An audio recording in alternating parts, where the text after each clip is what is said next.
സ്വാഗതം ടോപ് 10ലേക്ക്. തെരഞ്ഞെടുപ്പിന് ഇനി 9 നാൾ. നാടിളക്കിയുള്ള പ്രചരണത്തിന് ദേശീയ നേതാക്കളെല്ലാം എത്തുകയാണ്. രംഗം കളറാകാൻ വമ്പൻ വാഗ്ദാനങ്ങളുമായി പ്രകടന പത്രികകളും റെഡിയാണ്. വിവാദങ്ങളാണെങ്കിലോ ഡീലിൽ തുടങ്ങി വർഗീയതയിൽ വരെ എത്തി നിൽക്കുന്നു.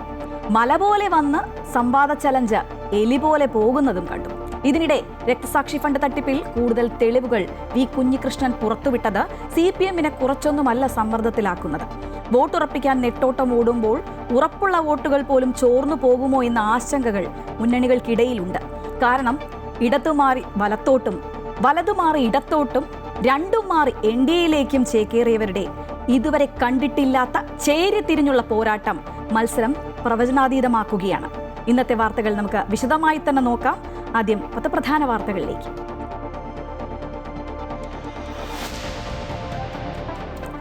വിദേശ സംഭാവന നിയന്ത്രണ നിയമ ഭേദഗതി ബിൽ നാളെ ലോക്സഭയിൽ.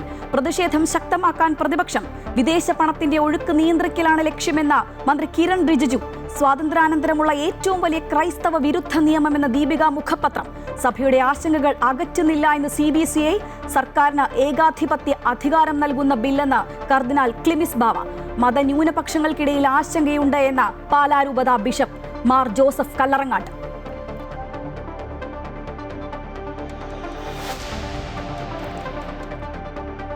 SDPIയുടെ പിന്തുണ ആവശ്യപ്പെട്ടിട്ടില്ലെന്നും വർഗീയതയ്ക്ക് എതിരെന്നും മുഖ്യമന്ത്രി പിണറായി വിജയൻ. നേമത്ത് SDPI CPM ബന്ധമെന്ന ആരോപണം വസ്തുതാ വിരുദ്ധം. VD സതീശനെ ക്ഷണിച്ചത് ഫേസ്ബുക്ക് സംവാദത്തിനെന്ന് പിണറായി വിജയൻ. മുഖ്യമന്ത്രിയുടെ പിൻവാങ്ങൽ നിരാശപ്പെടുത്തിയെന്ന് VD സതീശൻ. രക്തസാക്ഷി ഫണ്ട് തട്ടിപ്പിൽ കൂടുതൽ തെളിവുകൾ പുറത്തുവിട്ട വി കുഞ്ഞികൃഷ്ണൻ. പരസ്യമാക്കിയത് 40 ലക്ഷം രൂപ. നേതാക്കളുടെ പേരിൽ സ്ഥിര നിക്ഷേപമിട്ടതിന്റെ ബാങ്ക് രേഖകൾ.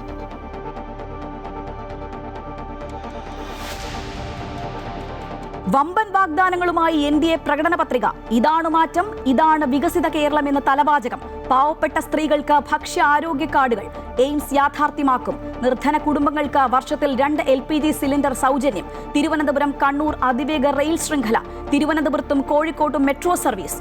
ക്ഷേമ പെൻഷൻ 3000 രൂപയാക്കും. ദേവസ്വം ബോർഡുകൾ പുനഃസംഘടിപ്പിക്കുമെന്നും വാഗ്ദാനം.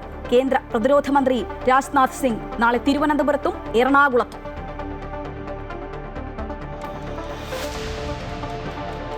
കേന്ദ്ര സംസ്ഥാന സർക്കാരുകളെ കടന്നാക്രമിച്ച് രാഹുൽ ഗാന്ധി. പരസ്പരം രക്ഷിക്കാനുള്ള ഒത്തുകളിയാണ് CPM-ഉം BJP-യും നടത്തുന്നത് എന്ന ആരോപണം. കണ്ണൂർ, കോഴിക്കോട് ജില്ലകളിലും സ്വർണ്ണക്കൊള്ള ചർച്ചയാക്കി രാഹുൽ. CPM വിട്ട വി കുഞ്ഞികൃഷ്ണനും TK ഗോവിന്ദനും രാഹുൽ ഗാന്ധിയോടൊപ്പം വേദിയിൽ. ഇടിമുഴക്കം പോലെ UDF തിരിച്ചുവരുമെന്ന് AK ആന്റണി.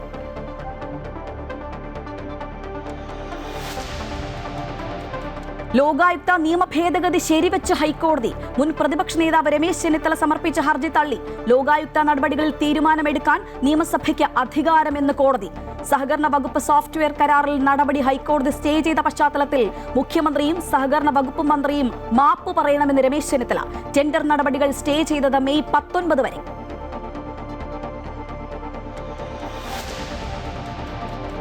ഹോർമൂസ് കടലിടുക്കിലെ സുരക്ഷ ഇനി അമേരിക്കയുടെ ഉത്തരവാദിത്തമല്ലെന്ന് ഡൊണാൾഡ് ട്രംപ്. എണ്ണ വിതരണം സംരക്ഷിക്കാൻ രാജ്യങ്ങൾ സ്വന്തമായി സൈന്യത്തെ സജ്ജമാക്കണമെന്നും ട്രംപ്. യുദ്ധം നിർത്തിയാൽ മാത്രം ചർച്ചയെന്ന അമേരിക്കയോട് ഇറാൻ. സമാധാന ശ്രമങ്ങളുടെ മറവിൽ ആക്രമിച്ച ചതി മറക്കില്ലെന്നും ഇറാൻ.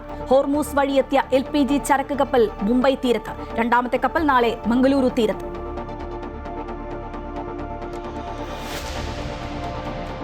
കോഴിക്കോട് ട്രെയിനിന് നേരെ ഉണ്ടായ കല്ലേറിൽ വിദ്യാർത്ഥിനിക്ക് ഗുരുതര പരിക്ക്. മനുഷ്യാവകാശ കമ്മീഷൻ സ്വമേധയാ കേസെടുത്തു. ഡിവിഷണൽ റെയിൽവേ മാനേജരും ഫറൂഖ് പോലീസ് അസിസ്റ്റന്റ് കമ്മീഷണറും അന്വേഷിച്ച് 15 ദിവസത്തിനകം റിപ്പോർട്ട് സമർപ്പിക്കാൻ നിർദ്ദേശം.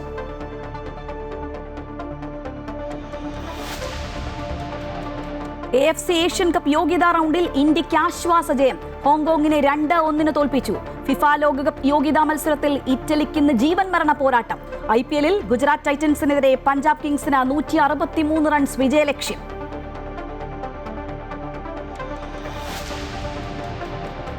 ചരിത്രം സൃഷ്ടിക്കാൻ നാസയുടെ ആർട്ടിമിസ് 2 ദൗത്യം. മനുഷ്യനെ ചന്ദ്രന്റെ ഭ്രമണപഥത്തിലെത്തിക്കുന്ന ദൗത്യത്തിന്റെ വിക്ഷേപണം മറ്റന്നാൾ ഇന്ത്യൻ സമയം 3:54-ന്. കൗണ്ട് ഡൗൺ തുടങ്ങി.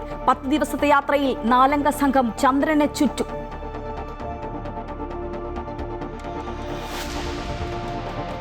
Story of the day. 10-നുണരും പകിട്ട്.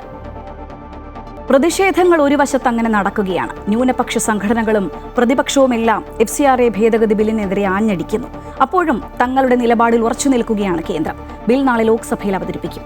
തങ്ങളുടെ ആശങ്കകൾ പരിഹരിക്കാൻ തയ്യാറാകുന്നില്ല എന്ന CBCI ആരോപണം ഉന്നയിക്കുമ്പോൾ വിദേശ പണത്തിന്റെ ഒഴുക്ക് നിയന്ത്രിക്കുക മാത്രമാണ് ലക്ഷ്യമെന്ന് കേന്ദ്രമന്ത്രി കിരൺ റിജിജു ഉറപ്പു നൽകുന്നു. വിദേശ സംഭാവന നിയന്ത്രണ നിയമത്തിൽ കേന്ദ്ര സർക്കാർ കൊണ്ടുവരുന്ന ഭേദഗതിക്കെതിരെ പ്രതിപക്ഷവും ന്യൂനപക്ഷ സംഘടനകളും പ്രതിഷേധം ശക്തമാക്കുകയാണ്. ന്യൂനപക്ഷങ്ങളുടെ അവകാശങ്ങൾ ലംഘിക്കുന്നതും സംഘടനകളെ തകർക്കുന്നതുമാണ് നിയമ ഭേദഗതിയെന്ന് പ്രതിപക്ഷം ആരോപിച്ചു. ഇതിനിടയിലാണ് FCRA ഭേദഗതി ബിൽ കേന്ദ്ര സർക്കാർ ലോക്സഭയിൽ അവതരിപ്പിക്കുന്നത്. പ്രതിപക്ഷാംഗങ്ങൾ ഒറ്റക്കെട്ടായി പ്രതിരോധിക്കുമെന്ന് AICC general secretary KC Venugopal ഉൾപ്പെടെയുള്ള നേതാക്കൾ പ്രതികരിച്ചു. പ്രത്യേകിച്ച് കേരളത്തിൽ നിയമസഭാ തെരഞ്ഞെടുപ്പ് പ്രചാരണത്തിലും FCRA ഭേദഗതി ചൂടുപിടിച്ച ചർച്ചയായതോടെ പാർലമെന്റിനകത്തും പുറത്തും പ്രതിഷേധം ശക്തമാകും. നിയമ ഭേദഗതിയുമായി ബന്ധപ്പെട്ട് സഭ ഉയർത്തുന്ന ആശങ്കകൾ പരിഹരിക്കാൻ സർക്കാർ തയ്യാറായിട്ടില്ലെന്ന് CBCI deputy secretary general father Mathew Koyickal കുറ്റപ്പെടുത്തി. അതേസമയം വിദേശ പണത്തിന്റെ ഒഴുക്ക് നിയന്ത്രിക്കുക മാത്രമാണ് നിയമ ഭേദഗതിയുടെ ലക്ഷ്യമെന്നും കോൺഗ്രസും CPM-ഉം ജനങ്ങളെ തെറ്റിദ്ധരിക്കുകയാണെന്നും കേന്ദ്രമന്ത്രി കിരൺ റിജിജു പറഞ്ഞു. ഇരു പാർട്ടികളും ചേർന്ന് നടത്തുന്ന നുണപ്രചാരണമാണ് ക്രൈസ്തവ സമൂഹത്തിൽ അനാവശ്യമായ ആശങ്കകൾ സൃഷ്ടിക്കുന്നതെന്നും അദ്ദേഹം ഡൽഹിയിൽ പറഞ്ഞു. അമൃത ന്യൂസ്, ന്യൂഡൽഹി. കത്തോലിക്കാ സഭയുടെ മുഖപത്രമായ ദീപിക തങ്ങളുടെ മുഖപ്രസംഗത്തിലൂടെ FCRA ഭേദഗതിക്കെതിരെ ആഞ്ഞടിച്ചു. സ്വാതന്ത്ര്യാനന്തരമുള്ള ഏറ്റവും വലിയ ക്രൈസ്തവ വിരുദ്ധ നിയമം എന്നാണ് എഡിറ്റോറിയൽ വിലയിരുത്തുന്നത്. ദേശീയ ന്യൂനപക്ഷ കമ്മീഷനിൽ മുസ്ലിം, പാഴ്സി വിഭാഗങ്ങൾക്ക് പോലും പ്രാതിനിധ്യം ലഭിച്ചപ്പോൾ ക്രൈസ്തവരെ തഴഞ്ഞുവെന്ന് ലേഖനം പറയുന്നു. FCRA നിയമ ഭേദഗതിയിലും ദേശീയ ന്യൂനപക്ഷ കമ്മീഷനിൽ ക്രൈസ്തവ പ്രാതിനിധ്യം ഇല്ലാത്തതിലും രൂക്ഷ വിമർശനമാണ് കത്തോലിക്ക സഭയുടെ മുഖപത്രമായ ദീപിക എഡിറ്റോറിയൽ ഉയർത്തുന്നത്. FCRA ഭേദഗതി ബിൽ ന്യൂനപക്ഷ വേട്ടയ്ക്കുള്ള മറ്റൊരു മാരകായുധമെന്നാണ് എഡിറ്റോറിയലിലെ വിമർശനം. നിർബന്ധിത മതപരിവർത്തനം നടത്തുന്നവരെയാണ് ബില്ലിലൂടെ ലക്ഷ്യമിടുന്നതെന്ന ആഭ്യന്തര സഹമന്ത്രി നിത്യാനന്ദ റായിയുടെ വാക്കുകൾ ഉദ്ധരിച്ചാണ് ബിൽ ന്യൂനപക്ഷ വിരുദ്ധമാണെന്ന് എഡിറ്റോറിയൽ ചൂണ്ടിക്കാട്ടുന്നത്. ക്രൈസ്തവ സ്ഥാപനങ്ങളും സമ്പത്തും കണ്ടുകെട്ടാൻ ലക്ഷ്യമിടുന്ന FCRA ഭേദഗതി സ്വാതന്ത്ര്യാനന്തര ഇന്ത്യ കണ്ട ഏറ്റവും വലിയ വർഗീയോദ്ദേശപരമായ നിയമങ്ങളിലൊന്നാണെന്നും എഡിറ്റോറിയലിൽ വിമർശനമുണ്ട്. കേരളത്തിൽ നിയമസഭാ തെരഞ്ഞെടുപ്പിന്റെ സമയമായിട്ട് പോലും ഒരു മറയുമില്ലാതെ ഇത്തരം അജണ്ടകൾ നടപ്പിലാക്കുന്നത് കൃത്യമായ സന്ദേശമാണ് നൽകുന്നത്. FCRA ഭേദഗതിക്കൊപ്പം സംഘപരിവാർ ആക്രമണങ്ങൾ, മതപരിവർത്തന നിരോധന നിയമം, ന്യൂനപക്ഷ കമ്മീഷനിലെ അംഗത്വ നിഷേധം എന്നിവയും BJPയുടെ ക്രൈസ്തവ വിരുദ്ധതയുടെ ഉദാഹരണമായി ചൂണ്ടിക്കാട്ടുന്നു. കോടതി ഇടപെടലിനെ തുടർന്ന് മുസ്ലിം, പാഴ്സി വിഭാഗങ്ങളിൽ നിന്നുള്ളവരെ ദേശീയ ന്യൂനപക്ഷ കമ്മീഷനിൽ തിരക്കിട്ട് നിയമിച്ചപ്പോഴും ക്രൈസ്തവരെ തഴഞ്ഞു. ദേശീയ ന്യൂനപക്ഷ കമ്മീഷനിൽ പേരിനെങ്കിലും പ്രാതിനിധ്യം ഉണ്ടായിരുന്നെങ്കിൽ തങ്ങൾ ക്രൈസ്തവരെ തുല്യരായി കാണുന്നുണ്ടെന്ന് വാദിക്കാനെങ്കിലും BJPക്കൊരു കച്ചിത്തുരുമ്പാകുമായിരുന്നു എന്നുമാണ് എഡിറ്റോറിയൽ വിമർശിക്കുന്നത്. ഇതോടെ ഈ തെരഞ്ഞെടുപ്പിൽ FCRA ഭേദഗതിയും ന്യൂനപക്ഷ കമ്മീഷനിലെ ക്രൈസ്തവ പ്രാതിനിധ്യവും സജീവ ചർച്ചയ്ക്കുള്ള വിഷയമായി മാറിയിരിക്കുകയാണ്. Amrita news, Kottayam. FCRA bill കേന്ദ്ര സർക്കാരിന് ഏകാധിപത്യം നൽകുന്നതെന്നും പുനഃപരിശോധിക്കണമെന്നും കർദിനാൾ മാർ ബെസേലിയോസ് ക്ലിമിസ് ബാവ. സംഘടനകളുടെ പ്രവർത്തനത്തെ അത് ബാധിക്കും. രാജ്യത്തെ ന്യൂനപക്ഷങ്ങൾക്ക് ഇക്കാര്യത്തിൽ ആശങ്കയുണ്ടെന്നും അദ്ദേഹം പറയുന്നു. കോടതിയുടെ യാതൊരു ഇടപെടലും ഇല്ലാതെയും കുറ്റം തെളിയിക്കപ്പെടുന്നതിന് മുൻപ് തന്നെ സംഘടനകളുടെ സ്വത്തുക്കൾ പിടിച്ചെടുക്കാൻ സർക്കാരിന് പരിധിയില്ലാത്ത അധികാരം നൽകുന്നതാണ് ഈ ഒരു വലിയ വെല്ലുവിളി. ഭരണഘടന നൽകുന്ന അവകാശങ്ങളിൽ നിന്നുകൊണ്ട് നിയമപരമായി കുറ്റം തെളിയിക്കപ്പെടുന്നതിന് മുൻപോ വിശദീകരണം നൽകുന്നതിന് അവസരം നൽകാതെയോ സ്വത്തുക്കൾ കണ്ടുകെട്ടുന്നത് സർക്കാർ ഏജൻസികൾ ദുരുപയോഗം ചെയ്യുകയോ പൗരാവകാശങ്ങൾ ധ്വനിക്കപ്പെടുകയോ ചെയ്യാം. FCRA ഭേദഗതിക്കെതിരെ പാലാരൂപതയും രംഗത്ത്. നേരിട്ടുള്ള വിദേശ ധനനിക്ഷേപത്തെ പ്രോത്സാഹിപ്പിക്കുന്ന സർക്കാർ ചാരിറ്റിയെ ഭയക്കുന്നത് എന്തുകൊണ്ടാണെന്നും ബിഷപ്പ് മാർ ജോസഫ് കല്ലറങ്ങാട്ട് ചോദിച്ചു. ലൈസൻസ് രാജിലേക്കുള്ള മടക്കയാത്ര പോലെയാണ് നിലവിലെ കാര്യങ്ങളെന്നും ബിഷപ്പ് കുറ്റപ്പെടുത്തി. ലോക്സഭയിൽ അവതരിപ്പിച്ച വിദേശ സംഭാവന നിയന്ത്രണ ബില്ല് FCRA ഭേദഗതി നമ്മളുടെ രാജ്യത്തെ സാധാരണക്കാരുടെ ഇടയിൽ, പ്രത്യേകിച്ച് മത ന്യൂനപക്ഷങ്ങൾക്കിടയിൽ, അതിൽ പ്രത്യേകിച്ച് ക്രൈസ്തവ ന്യൂനപക്ഷത്തിനിടയിൽ ആശങ്കകളും അസ്വസ്ഥതകളും ഇതിനോടകം ജനിപ്പിച്ചിട്ടുണ്ട്. FCRA നിയമ ഭേദഗതി കേന്ദ്ര സർക്കാർ വർഗീയ വിഷത്തോടെ നടപ്പാക്കുന്ന സംഘപരിവാർ അജണ്ടയാണെന്ന് VD സതീശൻ. ഇക്കാര്യം ആദ്യം പാർലമെന്റിൽ ഉന്നയിച്ചത് കോൺഗ്രസ് ആണെന്നും അദ്ദേഹം പറയുന്നു. കോൺഗ്രസ് ദേശീയ നേതൃത്വം അതിശക്തമായി പ്രതിഷേധിച്ചിട്ടുണ്ട്, പാർലമെന്റിൽ പ്രതിഷേധിച്ചിട്ടുണ്ട്. ഇത് ന്യൂനപക്ഷങ്ങളുടെ അവകാശങ്ങൾ തട്ടിയെടുക്കാനും അവരുടെ സ്വത്തുക്കളും സ്ഥാപനങ്ങളും കവർന്നെടുക്കാൻ വർഗീയ ലക്ഷ്യത്തോടുകൂടി സംഘപരിവാർ ഗവൺമെന്റ് ചെയ്യുന്ന കാര്യമാണ്. കൃത്യമായ സ്റ്റാൻഡേർഡ് അത് തന്നെയാണ് ഞാൻ പ്രധാനമന്ത്രിക്ക് അയച്ച കത്തിലും മറ്റൊക്കെ ഉള്ളത്. ഇവിടെ വന്നിട്ട് അവന്മാര് അതെല്ലാം കഴിഞ്ഞിട്ട് ആറ്റിൻ തോലിട്ട ചെന്നായികളെ പോലെ ഈസ്റ്ററിനും ക്രിസ്മസിനും പോയി കേക്ക് കൊടുക്കും. പാവപ്പെട്ട ക്രിസ്ത്യാനികളുടെ വീട്ടിലും ബിഷപ്പുമാരുടെ അടുത്തും. മൈജി മലയാളീസ് മാൻഡേറ്റ് സമർപ്പിക്കുന്നത് മൈജിയാണ് future in association with VKC India's pride.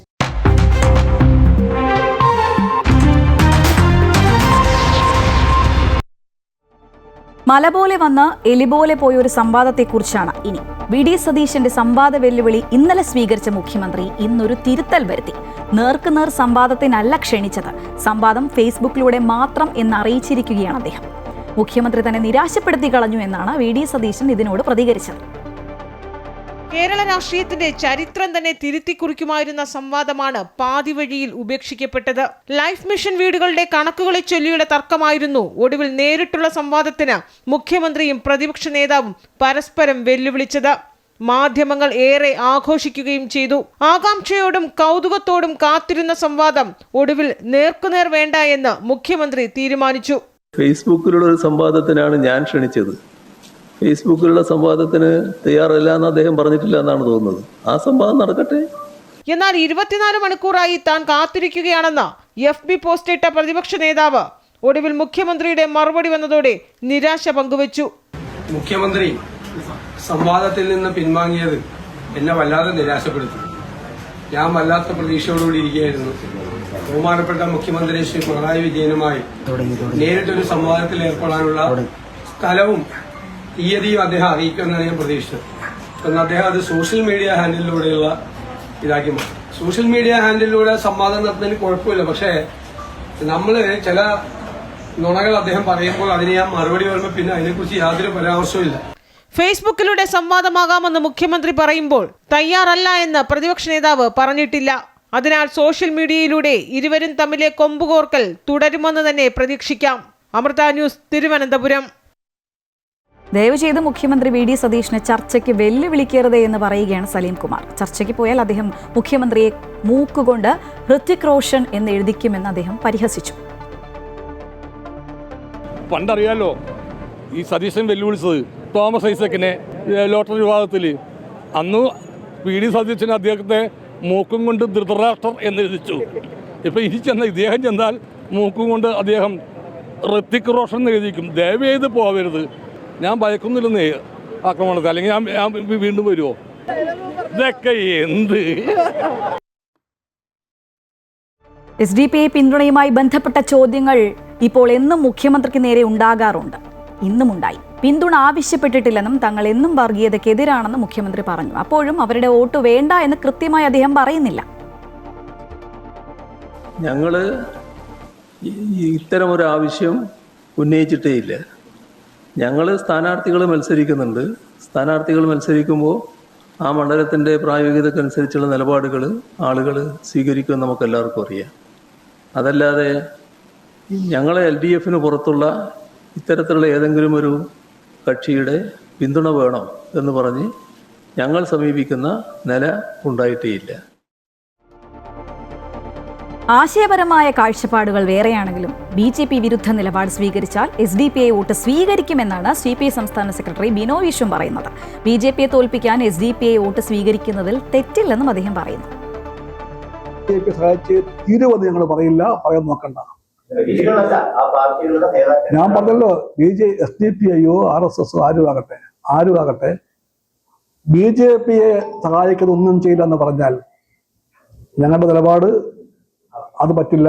നിങ്ങൾ അവരെ സഹായിക്കണമെന്ന് പറയാൻ ഞങ്ങൾ പറയില്ല. അങ്ങനെ തെരഞ്ഞെടുപ്പ് കമ്മീഷൻ പ്രഖ്യാപിച്ച ഹോം വോട്ട് സൗകര്യം അർഹരായവർക്ക് ലഭിക്കുന്നില്ല എന്ന് പരാതി. മലപ്പുറം പൂക്കോട്ടൂർ വില്ലേജിലെ 9 ബൂത്തുകളിലായി 35 ഭിന്നശേഷിക്കാരായ വോട്ടർമാരാണ് ഇത്തവണ ജനാധിപത്യ പ്രക്രിയയുടെ ഭാഗമാകാൻ പ്രയാസം നേരിടുന്നത്. പോളിംഗ് ബൂത്തിലെത്തി വോട്ട് ചെയ്യാൻ ശാരീരികമായി ബുദ്ധിമുട്ടുള്ള ഭിന്നശേഷിക്കാർക്ക് വേണ്ടിയാണ് ഇലക്ഷൻ കമ്മീഷൻ വീട്ടിലിരുന്ന് വോട്ട് ചെയ്യാനുള്ള സംവിധാനം ഒരുക്കിയത്. എന്നാൽ മലപ്പുറം മണ്ഡലത്തിലെ പൂക്കോട്ടൂർ വില്ലേജിൽ ഇലക്ഷൻ കമ്മീഷൻ തന്നെ AVPD ലിസ്റ്റിൽ ഉൾപ്പെടുത്തിയ 35 ഭിന്നശേഷിക്കാർക്കാണ് ഹോം വോട്ടിനുള്ള അവസരം നിഷേധിക്കപ്പെട്ടത്. വോട്ട് ചെയ്യുന്നതിനായി ആവശ്യമായ സമ്മതപത്രവും വിരലടയാളം പതിപ്പിച്ച രേഖകളും BLOമാർ വഴി ശേഖരിച്ച് കൃത്യസമയത്ത് തന്നെ വില്ലേജ് ഓഫീസിൽ എത്തിച്ചിരുന്നതായി ഭിന്നശേഷിക്കാരുടെ രക്ഷിതാക്കൾ പറയുന്നു. പിന്നീട് നിർദ്ദേശപ്രകാരം ഡിസബിലിറ്റി സർട്ടിഫിക്കറ്റുകളും BLOമാർ വഴി സമർപ്പിച്ചു. എന്നാൽ ഇപ്പോൾ ഹോം വോട്ട് ആപ്പിൽ നോക്കുമ്പോൾ അവരുടെ അപേക്ഷകൾ നോട്ട് അപ്രൂവ്ഡ് എന്നാണ് കാണിക്കുന്നത്. ഇങ്ങനത്തെ കുട്ടികളെ എങ്ങനെ അവിടെ കൊണ്ടുപോയി നമ്മൾ ചെയ്യും? പിന്നെ കിടപ്പിലെടുക്കണ ഉമ്മയുണ്ട്, കണ്ണ് കാണാതെയൊക്കെ നിൽക്കണം, എടുത്ത് കൊണ്ടുപോകാൻ നമുക്ക് കഴിയാത്ത ഉള്ള ഉമ്മയാണ്. അപ്പം ഓർക്കും ഇങ്ങനെ ഒരു അവകാശം കിട്ടിയേക്കുകയാണെങ്കിൽ വീട്ടിൽ ചെയ്യാം. നമുക്ക് 2 വോട്ട് ഇപ്പം ഇത് ഇങ്ങനെ വന്നിട്ടില്ല എന്നുണ്ടെങ്കിൽ 2 വോട്ട് ചിലപ്പോൾ അവിടെ നഷ്ടമാവും. മകളാണ്, സുഖമില്ലാത്ത കുട്ടിയുടെ കാര്യം, ഒന്ന് 75% ഭിന്നശേഷിക്കാരിയാണ്. അപ്പോൾ ഇതുവരെ വോട്ട് ഇപ്പോൾ ഇപ്രാവശ്യം ഉണ്ടാവുമെന്ന് വീട്ടിൽ ചെയ്യുമെന്ന് പറഞ്ഞിരുന്നു. പക്ഷേ ഇതുവരെ വന്നിട്ടില്ല. അതിൻ്റെ പ്രൂഫുകൾ VL വന്ന് എടുത്തിരുന്നു. പക്ഷേ പിന്നെ ഒന്നും വരില്ല. ഇപ്പോൾ പറഞ്ഞു വോട്ടില്ലാന്ന് പറയുന്നുണ്ട്. സ്വന്തമായിട്ട് വോട്ട് ചെയ്യാൻ കഴിയൂല, സംസാരിക്കാനും അറിയില്ല, നടക്കാനൊന്നും ഇല്ലാത്ത കുട്ടിയാണ്. അത് എല്ലാവരും അവകാശമാണ് ഇപ്പോൾ ചെയ്യണമെന്നുള്ളത്. ചെയ്യാൻ പറ്റില്ല എന്ന് പറയുന്നുണ്ട്. വിഷയം അധികൃതരുടെ ശ്രദ്ധയിൽപ്പെടുത്തിയിരുന്നുവെങ്കിലും ലിസ്റ്റ് പ്രസിദ്ധീകരിച്ചപ്പോൾ ഈ 35 ഭിന്നശേഷിക്കാരും പുറത്താണ്. വോട്ടവകാശം വിനിയോഗിക്കാൻ ഇലക്ഷൻ കമ്മീഷൻ അടിയന്തരമായി ഇടപെടണമെന്നാണ് ഭിന്നശേഷിക്കാരുടെ രക്ഷിതാക്കൾ ആവശ്യപ്പെടുന്നത്. അമൃത ന്യൂസ്, മലപ്പുറം. തിരഞ്ഞെടുപ്പ് പടിവാതിൽക്കലെത്തി നിൽക്കെ CPMനെ പിന്നെയും സമ്മർദ്ദത്തിലാക്കുകയാണ് വി കുഞ്ഞികൃഷ്ണൻ. രക്തസാക്ഷി ഫണ്ട് തട്ടിപ്പിൽ കൂടുതൽ തെളിവുകൾ അദ്ദേഹം പുറത്തുവിട്ടു. 40 ലക്ഷം രൂപ നേതാക്കളുടെ പേരിൽ സ്ഥിര നിക്ഷേപം ഇട്ടതിന്റെ ബാങ്ക് രേഖകളാണ് പരസ്യമാക്കിയത്. CPM വാദത്തെ പൊളിക്കുന്നതാണ് പുതിയ തെളിവുകൾ. രക്തസാക്ഷി ധനരാജിന്റെ കുടുംബസഹായ നിധിയിൽ നിന്ന് 40 ലക്ഷം രൂപ CPM നേതാക്കളായ TA മധുസൂദനന്റെയും KP മധുവിന്റെയും പേരിൽ ഫിക്സഡ് ഡെപ്പോസിറ്റായി മാറ്റിയതിന്റെ ബാങ്ക് രേഖകളാണ് കുഞ്ഞികൃഷ്ണൻ പുറത്തുവിട്ടത്. 2016 നവംബർ 3-നാണ് പയ്യന്നൂർ റെയിൽവേ ഗേറ്റ് ബ്രാഞ്ചിൽ നേതാക്കളുടെ പേരിൽ തുക നിക്ഷേപിച്ചത്.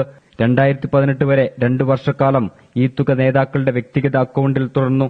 ഫണ്ട് വെട്ടിപ്പ് പാർട്ടിയിൽ വലിയ തർക്കമായതോടെ 40 ലക്ഷം രൂപ അക്കൗണ്ടിലേക്ക് തിരിച്ചടച്ചെങ്കിലും 2 വർഷത്തെ പലിശ നേതാക്കൾ സ്വന്തമായി എടുത്തു എന്നാണ് വി കുഞ്ഞികൃഷ്ണൻ ആരോപിക്കുന്നത്.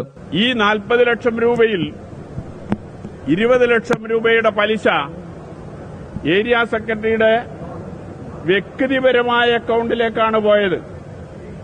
ധനരാജ് അക്കൗണ്ടിൽ നിന്ന് സ്ഥിര നിക്ഷേപമാക്കി മാറ്റുക, ആ സ്ഥിര നിക്ഷേപത്തിന്റെ പലിശ ഏരിയ സെക്രട്ടറിയുടെ ഇൻഡിവിജ്വൽ അക്കൗണ്ടിലേക്ക് മാറ്റുക, ആ നിലയിലുള്ള സമീപനവും ഇതിന്റെ ഭാഗമായി സ്വീകരിച്ചിട്ടുണ്ട്. ഈ കാര്യങ്ങളെല്ലാം നേരത്തെ പാർട്ടിയുടെ ശ്രദ്ധയിൽപ്പെടുത്തിയതാണ്. ഫണ്ട് തിരിമറിയിലൂടെ നേതാക്കൾ 1 കോടി രൂപയിലേറെ അപഹരിച്ചതായും കുഞ്ഞികൃഷ്ണൻ ആരോപിച്ചു. ഏതാണ്ട് 1 കോടി രൂപയുടെ, അത് തെരഞ്ഞെടുപ്പ് ഫണ്ട് ഒഴികെ, ഈ ധനരാജ ഫണ്ടും കെട്ടിട നിർമ്മാണ ഫണ്ടും മാത്രം ചേർന്ന് ഏതാണ്ട് 1 കോടി രൂപക്കടുത്ത് വെട്ടിപ്പ് നടന്നിട്ടുണ്ട്. പ്രതിരോധം തീർക്കുന്നതിനിടയിലാണ് കുഞ്ഞികൃഷ്ണൻ കൂടുതൽ തെളിവുകൾ പുറത്തുവിട്ടിരിക്കുന്നത്. UDF പിന്തുണ അംഗീകരിച്ച കുഞ്ഞികൃഷ്ണൻ ലോക്സഭയിലെ 3 CPM MPമാർ കോൺഗ്രസിന്റെ പിന്തുണയോടെയാണ് വിജയിച്ചതെന്നും പ്രതികരിച്ചു.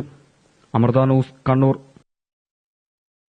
ഡീലിന് പിന്നാലെ SDPI വോട്ടുകൾ ചർച്ചയാക്കുകയാണ് മുന്നണികൾ. നിയമം ഉൾപ്പെടെ ഒരു മണ്ഡലത്തിൽ പോലും SDPI വോട്ട് ഇടതുമുന്നണി ആവശ്യപ്പെട്ടിട്ടില്ല എന്ന് വ്യക്തമാക്കുമ്പോഴും വോട്ട് വേണ്ട എന്ന് ഉറപ്പിച്ചു പറയാൻ മുഖ്യമന്ത്രിക്ക് കഴിയുന്നില്ല. അതുതന്നെയാണ് UDF ആയുധമാക്കുന്നത്. അതിനിടെ FCRA ബില്ലും സംസ്ഥാനത്ത് BJPക്കെതിരെ ഇടതു വലതു മുന്നണികൾ ആയുധമാക്കുമ്പോൾ പ്രതിരോധം തീർക്കുകയാണ് BJP. വിവരങ്ങളുമായി അൻഫിൽ ഡിസൂസ ചേരുകയാണ്. അൻഫിൽട്ട്, നമുക്കറിയാം തെരഞ്ഞെടുപ്പിന് ഇനി 9 നാൾ മാത്രമാണ്. അതുകൊണ്ട് തന്നെ വലിയ തോതിലുള്ള വിവാദങ്ങളൊക്കെ ഉയർന്നു വരുന്നുണ്ട്. ഡീലിൽ തുടങ്ങിയ തെരഞ്ഞെടുപ്പ് വിവാദങ്ങൾ ഇപ്പോൾ SDPI പിന്തുണയിലാണ് മുറുകുന്നത്. അതിനിടെ ഇപ്പോൾ FCRA ബിൽ കേരളത്തിൽ ഇടതു വലതു മുന്നണികൾ BJPക്കെതിരെ ആയുധമാക്കുന്നതൊക്കെ നമ്മൾ കാണുന്നുണ്ട്. അതിന് കൃത്യമായ മറുപടി നൽകാൻ അവർക്ക് സാധിക്കുന്നുണ്ടോ? ശ്രീജ, അതുതന്നെയാണ് ഈ ഡീൽ ആരോപണത്തിന് പിന്നാലെ ഇപ്പോൾ ഈ SDPI വോട്ടുകളെ ചൊല്ലിയുള്ള SDPI ബന്ധവുമാണ് കൊടുമ്പിരിയുള്ളൊരു ചർച്ചാ വിഷയമായി ഈ സമയത്ത് മാറിയിരിക്കുകയാണ്. മുഖ്യമന്ത്രി SDPI ബന്ധത്തിൽ ഇന്ന് കഴിഞ്ഞ ദിവസം നമ്മൾ കണ്ടതാണ്.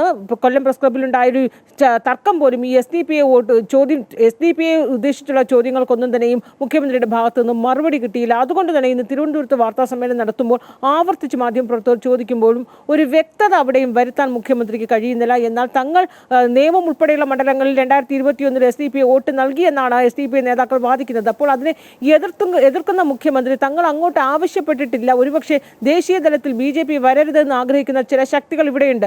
അവർ BJPക്കെതിരെ പോരാടുന്നത് ഇടതുപക്ഷമായതുകൊണ്ട് സ്വാഭാവികമായി ഇടതുപക്ഷത്തിന് വോട്ടുകൾ ചെയ്തതാകാം. അല്ലാതെ തങ്ങൾ ഒരു മണ്ഡലത്തിലും വോട്ടുകൾ ഒരു കാലത്തും SDP ആവശ്യപ്പെട്ടിട്ടില്ല എന്ന് പറയുന്നതിനപ്പുറം ഈ തെരഞ്ഞെടുപ്പിൽ തങ്ങൾക്ക് SDP വോട്ട് വേണ്ട എന്ന് ഉറപ്പിച്ച് മുഖ്യമന്ത്രി പറയുന്നില്ല. ഇത് തന്നെയാണ് മറുഭാഗത്ത് പ്രതിപക്ഷം ആയുധമാക്കുന്നത്. കാരണം പ്രതിപക്ഷ നേതാവ് എറണാകുളത്ത് മാധ്യമങ്ങൾ കാണുമ്പോൾ ഞങ്ങൾക്ക് SDP വോട്ട് വേണ്ട എന്ന് അദ്ദേഹം ആവർത്തിച്ച് പറയുന്നു. പക്ഷേ അദ്ദേഹം അവിടെ കാട്ടുന്ന ധൈര്യം എന്തുകൊണ്ട് മുഖ്യമന്ത്രി കാട്ടുന്നില്ല എന്നൊരു ചോദ്യം കൂടി പ്രതിപക്ഷം ഉയർത്തുകയാണ്.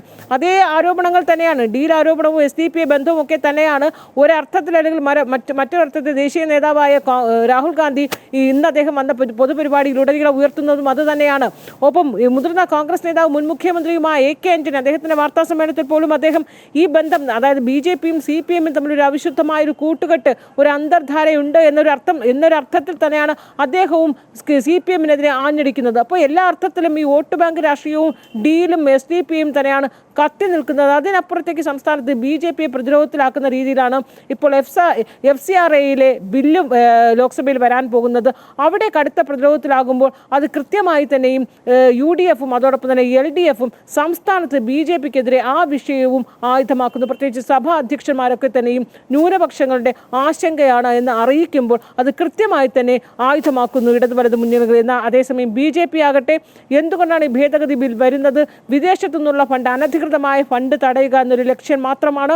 അതേസമയം നിയമപരമായി ഇവിടെ പ്രവർത്തിക്കുന്ന ഒരൊറ്റ NGOകൾക്ക്, ഒറ്റ സംഘടനകൾക്ക് ഒരു പോറൽ പോലും ഏൽക്കുകയില്ല എന്ന് ഉറപ്പ് നൽകുകയാണ് സംസ്ഥാനത്ത് BJP. ഈ തെരഞ്ഞെടുപ്പ് വേളയിൽ ഈ ബില്ല് സംസ്ഥാനത്ത് ഇടതു വലത് മുന്നണികൾ ആയുധമാക്കുമ്പോൾ BJP കൃത്യമായ പ്രതിരോധ കവചം തീർക്കുകയും ചെയ്യുകയാണ്.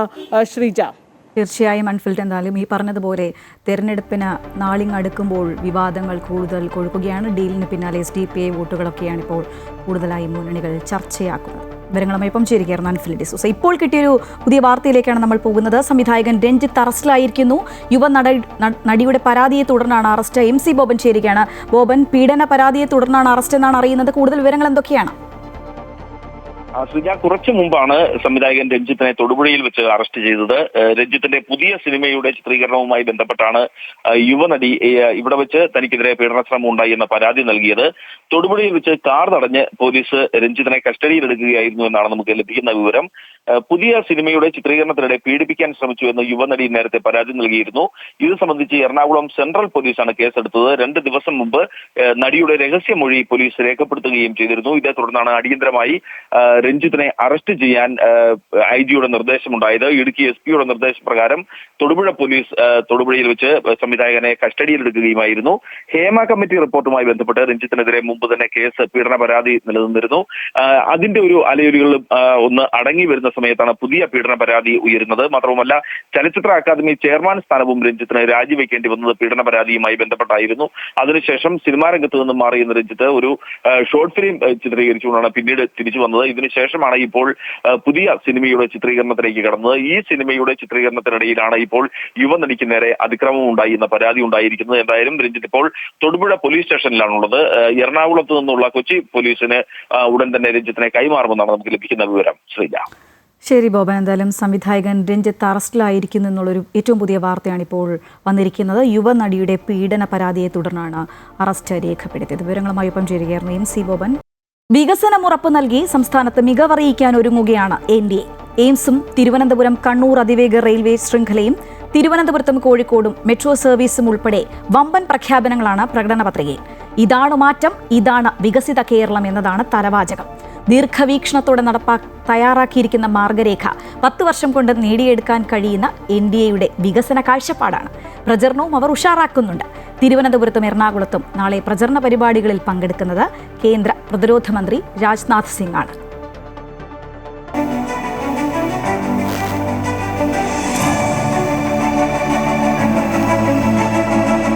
NDA ഘടകകക്ഷി നേതാക്കളുടെയും നൂറുകണക്കിന് പ്രവർത്തകരുടെയും സാന്നിധ്യത്തിൽ BJP ദേശീയ അധ്യക്ഷൻ നിതിൻ നബീൻ NDA പ്രകടന പത്രിക പുറത്തിറക്കി. We will ensure a complete revamp of the Devashom board to increase devotee participation in the temple management across the Kerala.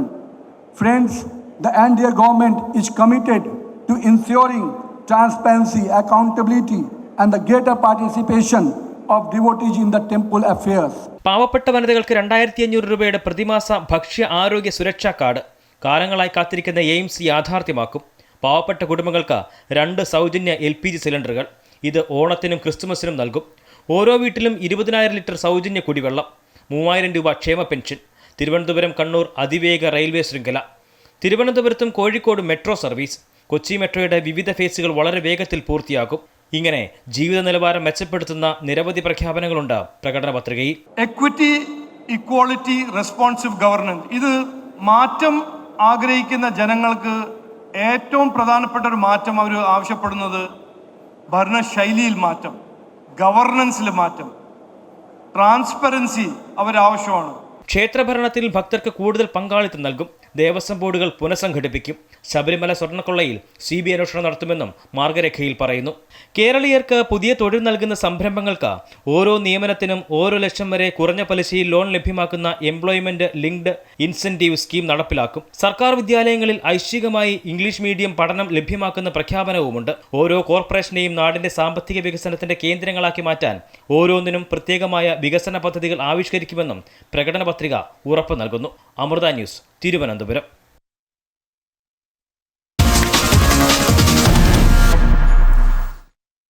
അണികൾക്ക് ആവേശമേകി Rahul Gandhi ഇന്ന് കണ്ണൂരും കോഴിക്കോടും ഉണ്ടായിരുന്നു. ആദ്യം കണ്ണൂരിലെ വിശേഷങ്ങളിലേക്കാണ്. ഒത്തുകളി ആരോപണങ്ങളാണ് രാഹുൽ പ്രധാനമായും ഇന്നും ഉന്നയിച്ചത്. കോൺഗ്രസ് അധികാരത്തിലെത്തിയാൽ നടപ്പാക്കുന്ന 5 വാഗ്ദാനങ്ങളും ജനങ്ങൾക്ക് മുൻപിൽ വെച്ചു. CPM വിട്ട B കുഞ്ഞികൃഷ്ണനും TK ഗോവിന്ദനും രാഹുലിനൊപ്പം കണ്ണൂരിൽ നിന്ന് വേദി പങ്കിട്ടു. ഇന്നും CPMനെതിരെ രൂക്ഷ വിമർശനമാണ് ലോക്സഭാ പ്രതിപക്ഷ നേതാവ് രാഹുൽ ഗാന്ധി ഉയർത്തിയത്. ഇടതുപക്ഷത്തിന് അപജയം സംഭവിച്ച് വലതുപക്ഷമായി CPM BJP ഡീൽ ആവർത്തിച്ച രാഹുൽ ഗാന്ധി ട്രംപ് മോദിയെ നിയന്ത്രിക്കുന്നത് പോലെ നരേന്ദ്രമോദി പിണറായിയെ കൈകാര്യം ചെയ്യുകയാണെന്ന് ആരോപിച്ചു. പരസ്പരം ഒത്തുകളിക്കുകയാണെന്നും രക്ഷപ്പെടാനുള്ള ശ്രമമാണ് ഇരുവരും നടത്തുന്നതെന്നും അദ്ദേഹം വിമർശിച്ചു. That there is a partnership between the BJP and the left front. How can I say that the BJP is supporting your chief minister? If the chief minister of Kerala is really standing against the BJP, then explain to me why there is no action taken on his corruption cases. Explain to me how his children are not interrogated. Explain to me how he is not attacked. ഇന്ത്യയും കേരളത്തെയും വീണ്ടെടുക്കുന്നതിനായുള്ള തീക്ഷ്ണമായ തെരഞ്ഞെടുപ്പ് പോരാട്ടത്തിലാണെന്ന തിരിച്ചറിവ് പ്രവർത്തകർക്കുണ്ടാകണമെന്ന് K. Sudhakaran MP ആഹ്വാനം ചെയ്തു. നമ്മെ സംബന്ധിച്ചിടത്തോളം തീക്ഷ്ണമായ ഒരു പോരാട്ടത്തിലാണ് ഇന്ത്യയിലെ ജനാധിപത്യ സംവിധാനത്തിൽ ഇന്ത്യൻ നാഷണൽ കോൺഗ്രസ് എന്ന തിരിച്ചറിവ് എന്റെ പ്രിയപ്പെട്ടവരുടെ മനസ്സിന്റെ അകത്തുണ്ടാവണം. സ്വർണം കട്ടത് ആരപ്പ എന്ന രാഹുൽ ഗാന്ധിയുടെ ചോദ്യത്തിന് പിണറായിക്ക് മറുപടിയില്ലേ എന്ന് AICC general secretary KC Venugopal ചോദിച്ചു. സ്വർണം കട്ടത് ആരപ്പ? ഇന്നലെ രാഹുൽ ഗാന്ധി പിണറായി വിജയനോട് ചോദിച്ച ചോദ്യമാണ്. ആ ചോദ്യത്തിന് ഉത്തരം പറയാതെ തടിതപ്പി പോകാൻ പിണറായി വിജയന് സാധിക്കില്ല എന്നുള്ള കാര്യമാണ് ഈ തെരഞ്ഞെടുപ്പിൽ ഞങ്ങൾ ഉന്നയിക്കുന്നത്. ഇടതുപക്ഷ അപജയങ്ങളെ തുടർന്നാണ് V. കുഞ്ഞികൃഷ്ണനും TK ഗോവിന്ദനും പാർട്ടി വിട്ടതെന്ന് നേതാക്കൾ പ്രതികരിച്ചു. കണ്ണൂർ ജില്ലയിലെ UDF സ്ഥാനാർത്ഥികൾക്ക് വേണ്ടി വോട്ട് അഭ്യർത്ഥിച്ച രാഹുൽ ഗാന്ധി 5 വാഗ്ദാനങ്ങളും ജനങ്ങൾക്ക് മുമ്പിൽ വച്ചു. സ്ത്രീകളുടെ സൗജന്യ യാത്ര, കോളേജ് വിദ്യാർത്ഥിനികൾക്ക് പ്രതിമാസം 1000 രൂപ, വയോജനങ്ങൾക്ക് പെൻഷൻ, ആരോഗ്യ പരിരക്ഷ ഇൻഷുറൻസ്, സംരംഭകർക്ക് പലിശരഹിത വായ്പ തുടങ്ങിയവയാണ് കോൺഗ്രസ് മുന്നോട്ട് വയ്ക്കുന്ന വാഗ്ദാനങ്ങൾ. കണ്ണൂരിലെത്തിയ രാഹുൽ ഗാന്ധിക്ക് ഉജ്ജ്വല സ്വീകരണമാണ് പ്രവർത്തകർ ഒരുക്കിയത്. അമൃത ന്യൂസ്, കണ്ണൂർ. കോഴിക്കോടും Rahul Gandhi CPM BJP deal ആരോപണമാണ് ആവർത്തിച്ചത്. ശബരിമല സ്വർണ്ണക്കൊള്ള കേസ് പരാമർശിക്കാനും മറന്നില്ല. ഇക്കാര്യത്തിൽ മോദി ഇതുവരെയും മുഖ്യമന്ത്രിക്കെതിരെ ഒരക്ഷരവും മിണ്ടിയിട്ടില്ല എന്നും രാഹുൽ ആരോപിക്കുന്നു. തദ്ദേശ തെരഞ്ഞെടുപ്പുകളിൽ കോഴിക്കോട് ജില്ലയിൽ LDFന്റെ കുത്തകയായ പല വാർഡുകളും പിടിച്ചെടുത്തതിന്റെ ആത്മവിശ്വാസത്തിലാണ് ഇത്തവണ UDF പ്രചരണത്തിനിറങ്ങിയത്. ഇതിന് ആവേശം പകരുന്നതാണ് രാഹുൽ ഗാന്ധിയുടെ പര്യടനങ്ങൾ. കണ്ണൂരിൽ നിന്ന് ആദ്യമെത്തിയത് Kozhikode കല്ലാച്ചിയിലായിരുന്നു. This is a fight between the UDF and the partnership between BJP and LDF. അണികളെയും ജനങ്ങളെയും ആവേശത്തിലാക്കി പര്യടനം ഇടതുകോട്ടയായ പേരാമ്പ്രയിലുമെത്തി. Modi, Adani, Modani is the same thing. പൊതുസമ്മേളന വേദികളിൽ ഡീലാരോപണവും ശബരിമല സ്വർണ്ണക്കള്ളയും ഉൾപ്പെടെ രാഹുൽ ഗാന്ധി ഉന്നയിച്ചു. ട്രംപ് മോദിയെ നിയന്ത്രിക്കുന്നത് പോലെയാണ് മോദി മുഖ്യമന്ത്രിയെ നിയന്ത്രിക്കുന്നതെന്നും മുതലാളിത്ത സ്വഭാവമുള്ള സർക്കാരാണിതെന്നും രാഹുൽ ഗാന്ധി ആരോപിച്ചു. He might be the Prime Minister of India, but his boss is the President of the United States. Thousands of crores have been spent in blowing up the balloon called Modi's image. And Donald Trump has the needle in his hand. If Donald Trump goes thuk, Narendra Modi goes puff. UDF ഭരണത്തിലെത്തിയാൽ KSRTC ബസ്സിൽ സ്ത്രീകൾക്ക് സൗജന്യ യാത്ര ഒരുക്കുമെന്നും college വിദ്യാർത്ഥിനികൾക്ക് 1000 രൂപ നൽകുമെന്നും ക്ഷേമ pension 3000 രൂപയാക്കി വർദ്ധിപ്പിക്കുമെന്നും രാഹുൽ ഗാന്ധി പറഞ്ഞു വെക്കുന്നുണ്ട്. ബാലുശ്ശേരി മുതൽ നെന്മണ്ട വരെയുള്ള ഗ്യാരണ്ടി ബസ് യാത്രയും ജനങ്ങളെ ആവേശത്തിലാക്കി. KC വേണുഗോപാലും പാണക്കാട് സാദിഖലി ശിഹാബ് തങ്ങളും ഷാഫി പറമ്പിലുമെല്ലാം കൊയിലാണ്ടിയിലെ ജനങ്ങളെ കാണാൻ രാഹുൽ ഗാന്ധിക്കൊപ്പം എത്തിയിരുന്നു. താനൊരു കേരളീയനാണെന്ന് പറഞ്ഞുകൊണ്ടാണ് രാഹുൽ ഗാന്ധി പൊതുസമ്മേളനത്തിലെ പ്രസംഗം അവസാനിപ്പിച്ചത്. And I might not be born in Kerala, but I am an honorary Keralite. തദ്ദേശ തെരഞ്ഞെടുപ്പിൽ ഇളകിത്തുടങ്ങിയ ഇടതുകോട്ടകൾ തിരിച്ചുപിടിക്കാനാകുമെന്ന പ്രതീക്ഷയിലാണ് UDF. അമൃത ന്യൂസ്, കോഴിക്കോട്. രാഹുൽ ഗാന്ധി ഇന്നലെ പാടിയ സ്വർണ്ണപ്പാട്ടിന് മറുപടി നൽകിയത് CPM സംസ്ഥാന സെക്രട്ടറി MV ഗോവിന്ദനാണ്. പോറ്റിയെ കയറ്റിയത് KC വേണുഗോപാലും UDF-ഉം ആണപ്പ എന്നും ഇവിടെ വന്ന് പാട്ടുപാടുമ്പോൾ അതൊക്കെ ആലോചിക്കേണ്ടേ എന്നും ചോദിച്ചു. കേരളത്തിൽ UDF ഇടിമുഴക്കം പോലെ തിരിച്ചുവരുമെന്നും ക്ലീൻ വിക്ടറി ആയിരിക്കുമെന്നും മുൻ മുഖ്യമന്ത്രി AK ആന്റണി. കോൺഗ്രസിൽ മുഖ്യമന്ത്രി തർക്കമുണ്ടാകില്ല, റിസൾട്ട് വന്നാലുടൻ സത്യപ്രതിജ്ഞ ചെയ്ത് അധികാരമേൽക്കും. കേരളത്തിലെ മുഖ്യമന്ത്രി പ്രധാനമന്ത്രിക്കും അമിത്ഷായ്ക്കും ഒരുപോലെ പ്രിയങ്കരനാണെന്നും അതിനു പിന്നിൽ അന്തർധാരയുണ്ടെന്നും ആന്റണി ആരോപിച്ചു. നിയമസഭാ തെരഞ്ഞെടുപ്പിന്റെ അവസാന ലാപ്പിൽ UDF ക്യാമ്പിന് ആവേശം പകർന്ന മുൻ മുഖ്യമന്ത്രി AK ആന്റണിയുടെ പതിവ് വാർത്താ സമ്മേളനം ഇന്ദിരാഭവനിൽ. പിണറായി സർക്കാരിനെതിരെ ആഞ്ഞടിക്കുകയായിരുന്നു മുതിർന്ന കോൺഗ്രസ് നേതാവ്. മൂന്നാം തുടർഭരണമെന്ന ദുരന്തത്തെ കേരളം ഒറ്റക്കെട്ടായി ചേർക്കുമെന്നും ഇടിമുഴക്കം പോലെ UDF തിരിച്ചുവരുമെന്നും AK ആന്റണി. ശക്തമായി തിരിച്ചുവരും, ഇടിമുഴക്കം പോലെ തിരിച്ചുവരും. സെക്രട്ടേറിയറ്റ് രാവണൻ കോട്ട. ജനങ്ങളെ കാണാൻ മടിക്കുന്ന ഒരു മുഖ്യമന്ത്രി. മൂന്നാമതും പിണറായി വരും, തുടർഭരണം ഉണ്ടാകും. ഈ ഒറ്റ പ്രചരണം മതി UDF വോട്ട് കൂടുതൽ കിട്ടാൻ വേണ്ടിയിട്ട്. അയ്യോ, ഇനിയും വരാൻ പോകണം. ജനങ്ങൾക്ക് ഹൃദയമിടിപ്പ് കൂടുക. തിരഞ്ഞെടുപ്പ് പ്രചാരണത്തെ കൈയടക്കിയിരിക്കുന്ന ഡീൽ ആരോപണവും AK ആന്റണി ഉയർത്തിക്കാട്ടി. CPM BJP അന്തർധാരയുണ്ടെന്നും പ്രധാനമന്ത്രിക്കും അമിത്ഷായ്ക്കും ഏറ്റവും പ്രിയപ്പെട്ട മുഖ്യമന്ത്രിയാണ് പിണറായി വിജയനെന്നും AK ആന്റണി. പ്രധാനമന്ത്രിയുടെ ഓഫീസിൽ ഏറ്റവും ഊഷ്മളമായ സ്വീകരണം കിട്ടുന്ന മുഖ്യമന്ത്രി കേരള മുഖ്യമന്ത്രിയാണ്. മുഖ്യമന്ത്രി മോദിക്കും അമിത്ഷായ്ക്കും ഏറ്റവും പ്രിയങ്കരൻ കേരള മുഖ്യമന്ത്രിയാണ്. അതേസമയം അധികാരം കിട്ടിയാൽ കോൺഗ്രസിനുള്ളിൽ മുഖ്യമന്ത്രി തർക്കമെന്ന പ്രചാരണത്തെയും വിമർശനത്തെയും തള്ളിപ്പറയുകയാണ് മുതിർന്ന കോൺഗ്രസ് നേതാവ്. തെരഞ്ഞെടുപ്പ് ഫലം വന്നാലുടൻ തന്നെ സത്യപ്രതിജ്ഞ ചെയ്ത് UDF അധികാരത്തിലേറുമെന്നും ആത്മവിശ്വാസം പ്രകടിപ്പിക്കുകയാണ് മുൻ മുഖ്യമന്ത്രി AK ആന്റണി. അമൃത ന്യൂസ്, തിരുവനന്തപുരം.